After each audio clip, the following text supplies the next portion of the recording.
Sewing a fly can be done in different ways. This one here is what I might call a simple fly. It looks like this when it's done. We have, of course, also the fly we know from, for example, jeans. That one is with a loose facing. This one here, the facing is all in one with the front piece. So that's a different. But still, we have a back piece or our facing, this one here, to cover our zipper. That is just a straight piece of fabric. But before getting started, as I told you a lot of times in these videos, preparation is important. First of all, I put in the shape for my fly. I added 1 centimeter of seam allowance in the crotch, and then I make the mark where my center front is.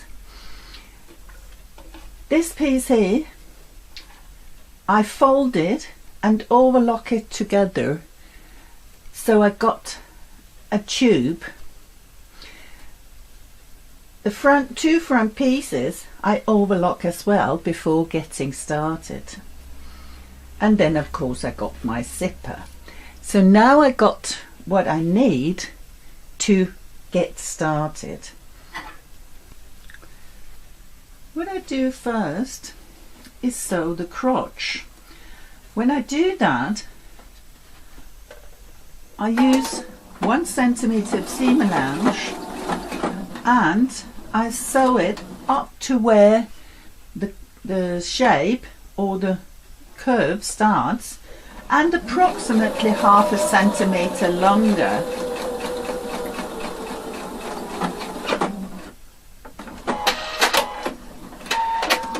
So now I got my crotch made and I got it attached together. Now I'm going to do the lower part, because it is important that you do remember that the zipper is not supposed to be visible. So we are folding this one 1 centimeter in front of the seam, or a center front up here, and 1 centimeter from here. So we got it displaced.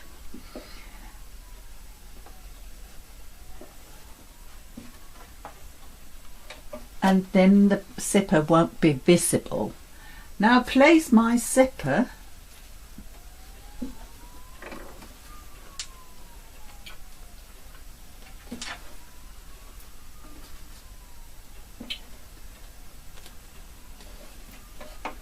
like this. Later, when I do the top part, I fold it like that, and you can see the zipper is displaced inside. But make sure this exact point here is displaced, because that's often where things happen. Now we got this here, our back side of the fly. I turn it around and place it in line with my zipper like that. Turn it back, and now I can replace my pins, still making sure it's in line at the back.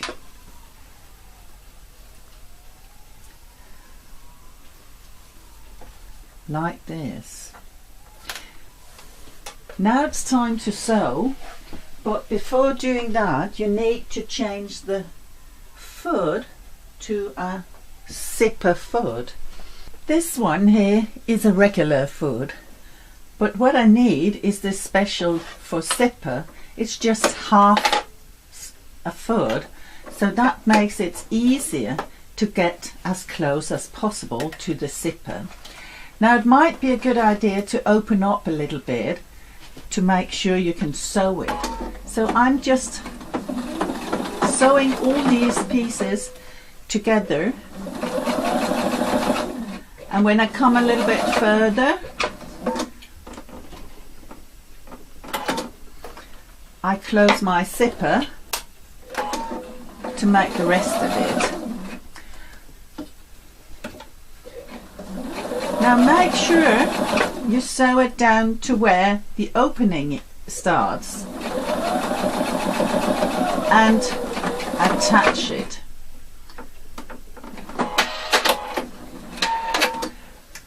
Now we made the lower part of the zipper. Now we've got to make what is actually to be seen. Then I folded in the center front notch down to that point here and place it upon, meaning I place it exactly center front against center front and no foldings. If I want to assure that I know I got it attached just a little bit, I can just place a pin to know that it's done okay, or maybe two, all depending on how you feel about it. Now it is time actually to make this stitching that create the visible zipper. But if I do that, I'm supposed to catch my zipper. That means I can only make such a small one. If I want to make a bigger one, I need to open up and attach my zipper to this facing part.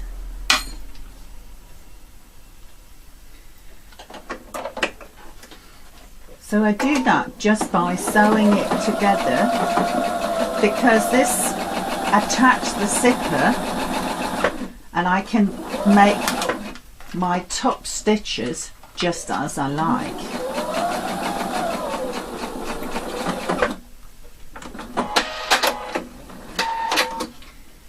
So if I open up, you'll see it is actually attached now. Now I just need to make my top stitch. Top stitches at a fly is always made from bottom up, otherwise you can easily get some foldings down here, but if you do it the other way it's working much better. Before doing that, it is important that you remove this, otherwise you're going to close your zipper and it won't be possible to use it.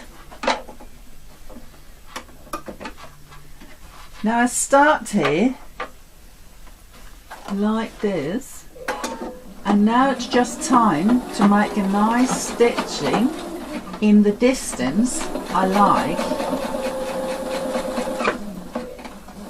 and of course do it as beautiful as possible. You can always make some small marks if that helps you.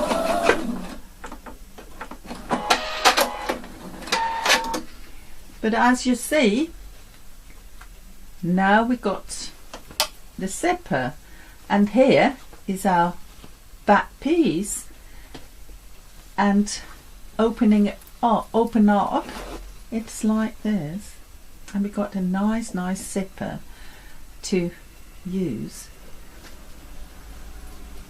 There is just one thing that's normally done, is that if it industrial wise, you will always bar tack it. Bar tack is a kind of security, so on weak spots where it's often opened and can be easily broken, bar tack is used. Now of course if you are doing this just for yourself, it might not be necessary, and you might think it is not necessary, but sometimes it just gives you the right look of things, so your homemade stuff get the right design and will look much more like something that was bought. Now making bar tack is a kind of zigzag. You can find an information about this other places, but now I'm just going to set my machine to bar tack, and Then I just make a bar tack here.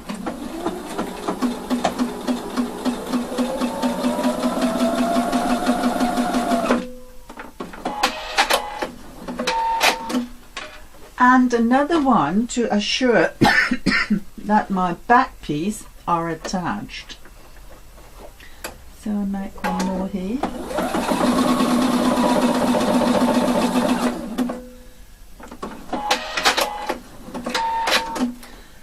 And of course, as always, make sure you cut away the thread. That's too much. And you'll see you actually got a bar tack on these two places. And now the back side is attached. And again, inside, clean that as well for all loose threads. And you got a beautiful fly, a simple, beautiful fly. Did you like what you just seen, and do you want to learn more? Then subscribe. I'll constantly develop and upload new things, all based upon the professional way of sewing. All the best from me, and good luck with your work.